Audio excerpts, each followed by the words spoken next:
My parents allowed my brother to undermine my sister for over a decade. Now they're furious she excluded him from her lavish wedding ceremony. My 37-year-old brother, Tom, has always been reckless. Our parents coddled him to the point of dependency, turning him into an entitled mess. In his youth, he showed promise in sports, leading our parents to believe he'd become a star.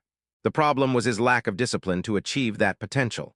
Still, he was the family's favorite, untouchable in their eyes. He was a bully at school, which they brushed off as others making up stories. At home, he was even worse to our younger sister, Anna, now 31. He constantly targeted her with cruel pranks, like pulling up her skirt in front of relatives at a family event when she was 15. Our parents dismissed it as typical sibling behavior, but the extended family was horrified. I tried defending Anna, and it helped somewhat. But after I left for college, I couldn't do much, as our parents refused to listen to anyone. It got so bad that at 18, Anna gave up her dream school, a prestigious university in the north, and moved to a city in the south to attend another top institution. This shocked us, as she'd been set on her dream school since she was 11. When I asked why, she said the northern school was too close to home, meaning she'd have to visit more often. By choosing the southern city, she only needed to return for the holidays. It broke my heart.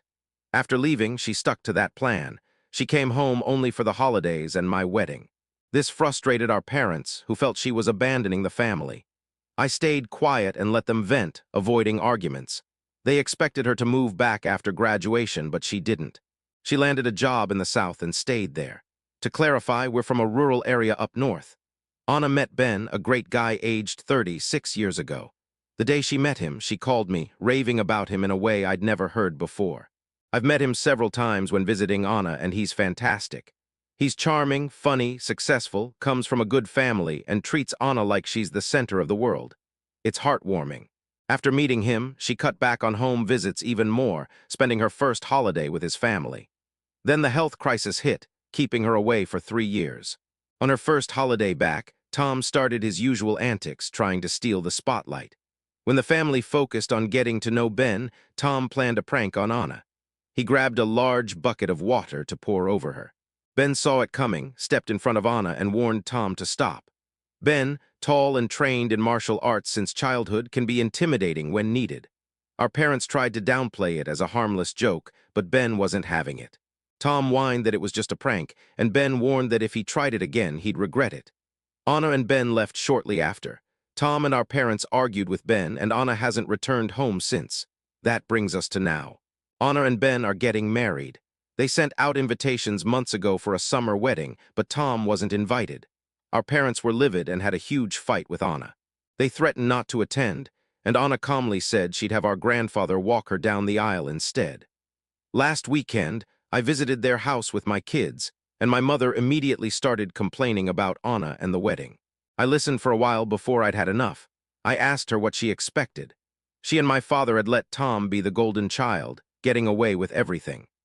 As a result, he can't maintain relationships, expects everyone to cater to him, can't hold a job because it's beneath him, and still lives at home with no prospects.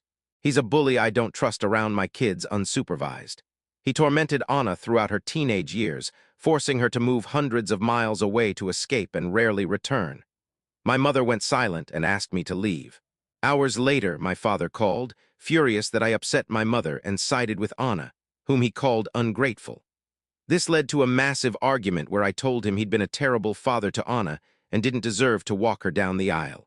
Now extended family members say I went too far, as my mother is barely speaking and crying constantly. My grandfather said it was about time someone called them out, but my grandmother is worried about the family tension. So am I wrong for telling my parents they were awful to Anna and deserved to be excluded from her wedding? Anna's not budging. They're not going, no matter what. She only invited them out of obligation, so our grandfather will walk her down the aisle.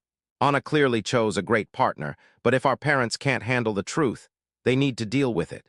Maybe you should join Ben's family for future celebrations and leave those 3 to themselves. Does your mother think Tom will care for them in their old age? I doubt you or Anna will. Tell Anna to hire security, as our parents and Tom might try to crash the wedding. You can't expect a bullying victim to invite their tormentor to their wedding, so it's time to air the truth. If you can, limit contact with your parents and stay close with Anna.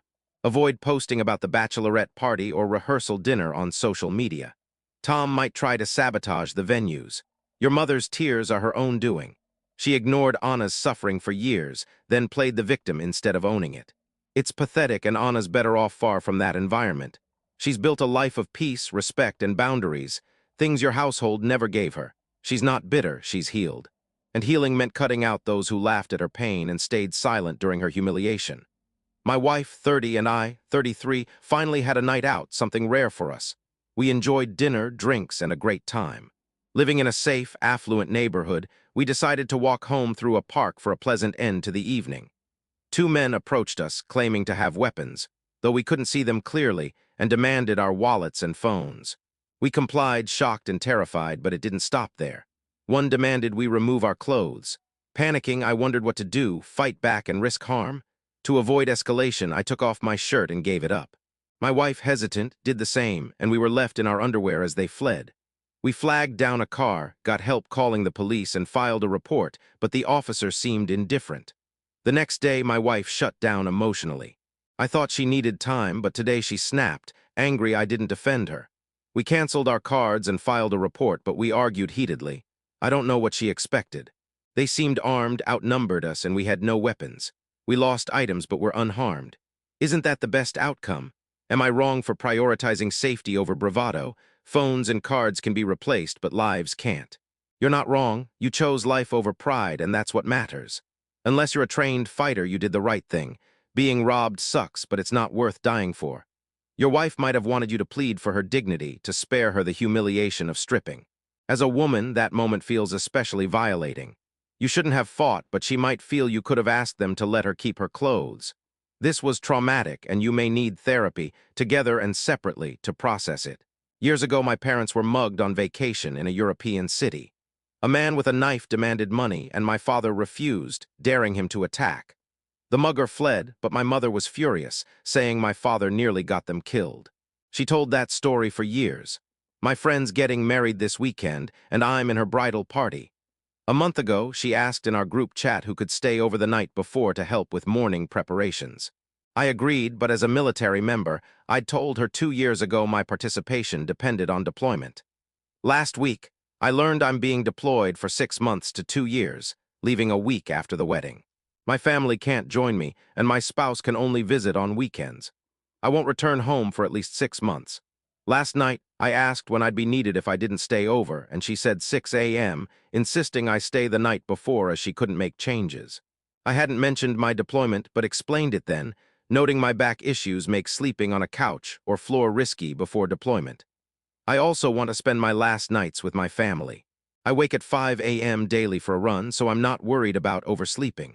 She cried, mentioning other wedding issues like family dropouts, feeling overwhelmed. I said I'd work it out, and we left it there. Today, I called the maid of honor, a mutual friend, to explain my situation, hoping she'd help the bride understand. She spoke to the bride, who then gave me an ultimatum. Stay the night before and act fully supportive, or step down from the bridal party and attend as a guest. I'm frustrated. I'm willing to support her on the wedding day, but not the night before. This highlights an imbalance in our friendship where I feel I give more. Is my request to arrive in the morning unreasonable? Staying over will breed resentment, and I'll distance myself from her going forward. Am I wrong for not staying? How can you be fit for deployment if a night on a couch would ruin your back? Why not spend time with your family and arrive later that evening? She's being dramatic by insisting you stay over instead of arriving at 6 a.m. But you're also being dramatic by not compromising. Not wrong, but if I were deployed for years, I'd spend every night with my spouse. In her defense, you agreed to stay over a month ago and are now backing out days before. She's skeptical you'll show up on time, not wanting to chase people on her wedding morning. You're not wrong, but her ultimatum is unfair, especially given your deployment. Your absence won't ruin the friendship, but her demand might. You'll resent her for taking time from your family. Update. After reflecting, I decided to swallow my frustration and stay over. I didn't realize all bridesmaids were asked to stay, so I thought arriving in the morning was fine. The rehearsal is on a separate day, so I'm juggling multiple wedding events. Since the bride's phone was off, I contacted the maid of honor to confirm I'd stay. But when I checked the group chat, I saw the bride had removed me an hour earlier without notice, not giving me a chance to accept her ultimatum. Now I'm just a guest, unsure if I'm even invited. My longtime friend didn't respect me enough to talk directly. My wife and I have 3 sons, 39, 38, and 24, and a nearly adult daughter. Most of our sons adore her. Our middle son, who has a nearly adult son, resents her. A few weeks ago, at my grandson's birthday, our oldest son skipped it due to work exhaustion, though his wife attended with a gift. Our youngest also didn't go, avoiding the teenage crowd. Our middle son was visibly upset. Then, at our daughter's recent birthday, our oldest and youngest, who love her, went all out with gifts. Our middle son exploded, calling us all unfair for favoring her. I told him his sister isn't the same as his son to his brothers, and he needs to stop acting entitled. He called me foolish and stormed out. Am I wrong for calling his behavior entitled? Not wrong. His reaction likely stems from tension between the brothers, not just his son or sister. He may resent her because you had her when his own son was born, splitting your attention. Still, throwing a tantrum at her party was immature. But are you dismissing his feelings because you disapprove of him having a child young? It seems you dote on your daughter while treating your grandson as less important. Your middle son feels over